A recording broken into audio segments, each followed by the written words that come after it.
Or else, if you have a light voice and you try to have a heavy sound, you could end up injuring yourself or overdoing it. There's knobs you have to turn up or down depending on what's going on with you. It's pretty frustrating when you're trying to learn how to sing and you don't realize maybe the reason you're running into issues is you just have a different voice.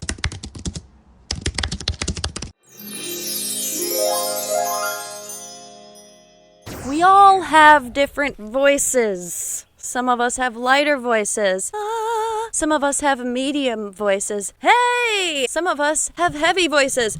I have like a lightish medium voice. So anytime you listen to me sing and take advice from me, I am definitely coming from a light voice perspective. I have students who have heavier voices, and so when I teach them, I have to keep in mind their stamina might be better than mine, they might need bigger breaths than me, and they can bring their chest voice higher than I can. Those are some nuances, some differences between having a light voice to a heavy voice. And it's very useful to know that. Or else, if you have a light voice and you try to have a heavy sound, you could end up injuring yourself or overdoing it. It doesn't mean that you can't mimic a pretty heavy sound. We have to sing differently depending on who we are.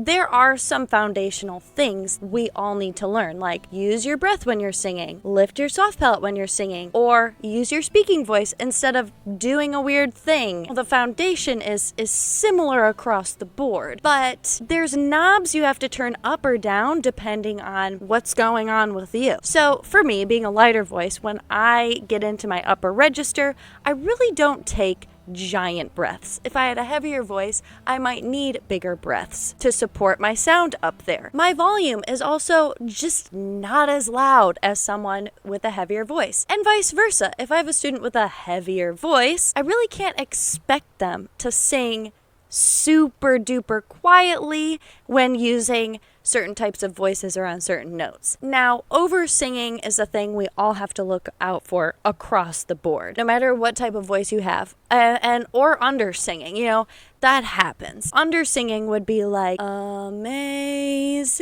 grace, how sweet the sound. See, I'm running out of air. I'm not really connected to it. I might be a little flat. I'm not really keeping that energy going throughout the phrases. Over singing is the opposite. Amazing grace, how sweet the sound. Way more energy than I really need to put into that. Let's find a happy medium. Amazing grace, how sweet the sound. When you find what's comfortable for you volume-wise and based on what's natural because of using your speaking voice to inform you, like what's a comfortable speaking volume. It helps you find that flexibility and sing with flexibility, which you need to as you're going all over the place in a song. If you're listening to another singer and you're using their voice to help you figure out what to do with your voice, you might run into this issue where you're taking notes from them that don't really apply to you. If this is something you're curious about, go ahead and sign up for my Find Your Voice workshop or sign up for a lesson with me. All the links are in the description. Thanks for watching this series and have a great day. Remember, take care of yourselves and each other.